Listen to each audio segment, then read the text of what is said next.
федератсияи Русия барои қабули довталабони тоҷик ба донишгоҳҳои олии ин кишвар 630 квота ҷудо кард. ин танҳо барои хатмкунандагони соли таҳсили 2021-2022 нигаронда шудааст ва довталабон ки хоҳиши таҳсил дар донишгоҳҳои олии Федератсияи Русияро доранд, асосан ихтисосҳо ба фанҳои дақиқ, риёзӣ ва тиббию технологӣ нигаронда шудааст. ин ихтисосҳо аз рӯи маълумоти муовини вазири тандурустӣ ва илми ҷумҳурии Тоҷикистон дар донишгоҳҳои олии кишвар чандон рушд накардааст. аз ин рӯ довталабон метавонанд дониши худро санҷида, аз имтиҳон гузашта соҳиби квота гардида донишҷӯ дар донишгоҳҳои олии Федератсияи Русия гарданд. Федератсияи Русия яке аз шарикони стратегии ҷумҳурии Тоҷикистон аст. дар дораи сиёсати имрӯзаи ҳукумати ҷумҳурии Тоҷикистон баҳри тайёр намудани кадрҳои баландихтисос, махсусан дар самти ихтисосҳое ки дар донишгоҳи мо шароит нест, ҳамкорӣ тақвият дода шудааст ва боиси хурсандист ки кӯшишу заҳматҳои пешрои миллат имрӯз баҳри рушди ин ҳамкориҳо замина муҳайё сохтааст ва зина ба зина, давра ба давра шумораи ҷойҳои бо ҷудошуда барои ҷумҳурии Тоҷикистон зиёд шуда истодаанд ва фикр мекунам ки бевосита таҳсили донишҷӯи мо дар дигар ҷумҳуриҳо ҷаҳонбинии онҳоро пеш аз ҳама васеъ намуда баҳри таъмини соҳаҳои иқтисоди миллӣ бо кадрҳои баландистисод шароит муайян месозад. ду рӯзи охир санаҳои 13 ва 14 март дар донишгоҳи давлатии ҳуқуқ, бизнес ва сиёсати Тоҷикистон марҳилаи санҷиши дониши довталабон ба квотаи донишгоҳҳои олии Русия ҷараён гирифт. ин гурӯҳи довталабон тест супориданд ки аввалинаш сатҳи дониши забони русӣ ҳар довталабро муайян мекунад. сипас аз рӯи ихтисосҳо дониши онҳо санҷида мешавад. марҳилаи ниҳоӣ ин суҳбати рӯбарӯ бо мутахассисони рус мебошад ки онҳо баъди мулоқот метавонанд огоҳ шаванд ки донишҷӯ дар Федерации Русия шудан ё не. У нас существует 3 кластера. Все пишут русский язык, а дальше специализация.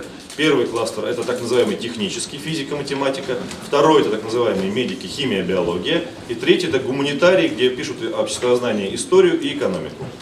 Значит, мы даем 40 минут на первый экзамен.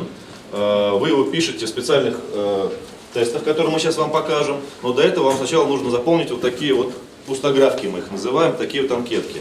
Это очень важно, поэтому прошу, каждый, кто сейчас сидит, заполняйте их и передавайте назад соседу.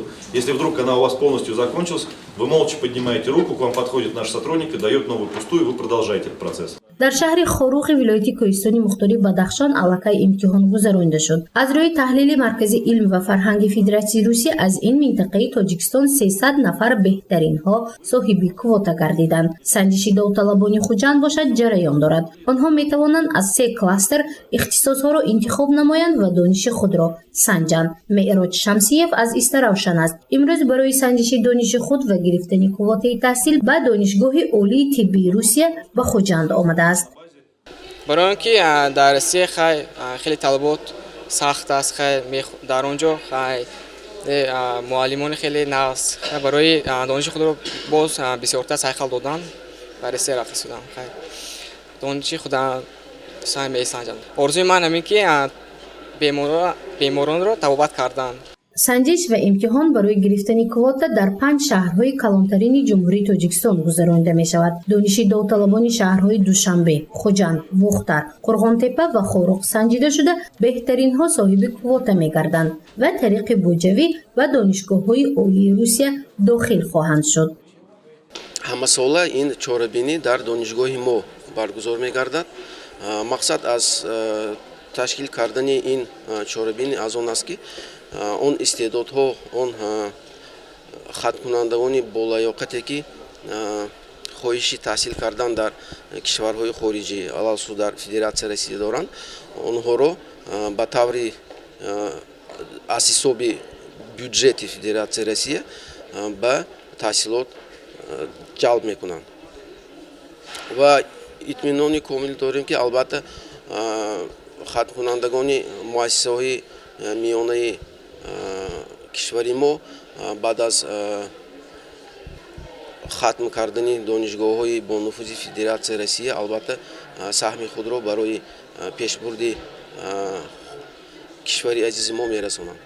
беш аз 5 сол мешавад ки кишвари Русия барои довталабони тоҷик квота ҷудо менамояд. Ҳамасола шумораи квота барои тоҷикистониён зиёд карда мешавад. Аз рӯи маълумоти пешниҳод гардида, агар соли 2017 шумораи квота 610 ададро ташкил диҳад, ин рақам дар соли 2021 630 ададро фаро гирифтааст.